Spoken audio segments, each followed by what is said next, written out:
Addiction is not just like, you don't just get addicted by you wake up, you do one thing once, and no, it's something you've been doing for a while, or something that you've been exposing yourself to that gives you a high level of dopamine.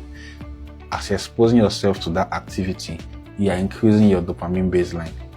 And when you can't keep on doing that thing constantly, the dopamine will crash.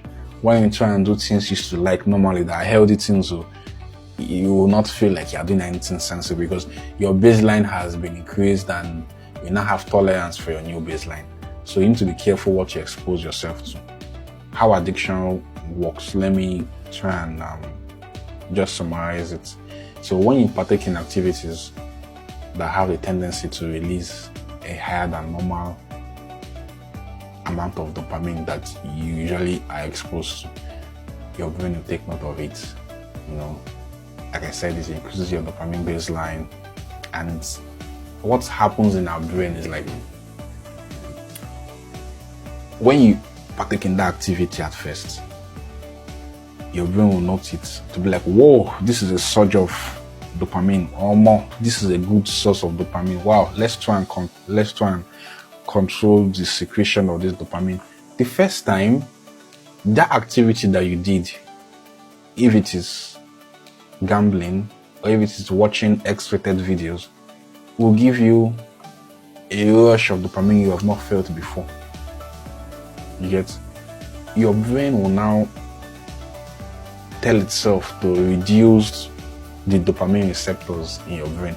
It's like saying, if you have, let me give an example now. If you have 5 dopamine receptors, it cannot be 5, there are millions, but let me just use 5 to kind of make you understand. If you have 5 dopamine receptors and you flood your brain with 50 dopamine like at once, is to feel excited, your brain will now want to reduce it to 4 so that the excitement will not be too much.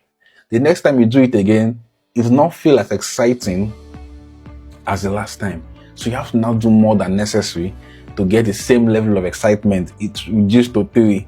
That's what leads to, when you do something now, you feel so good. Something negative, you feel so good. When you do that same thing, that same level of that thing the next time, it won't feel that good again because your dopamine receptors has reduced the number to a 4, a 3. It's not 5 dopamine receptors. I'm giving you an example, you get?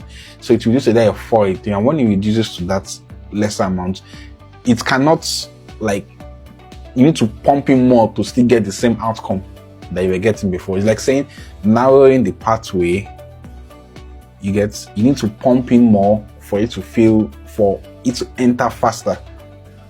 You get?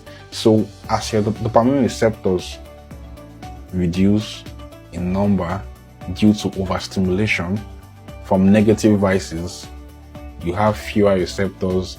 That means you need to do more to get the same outcome.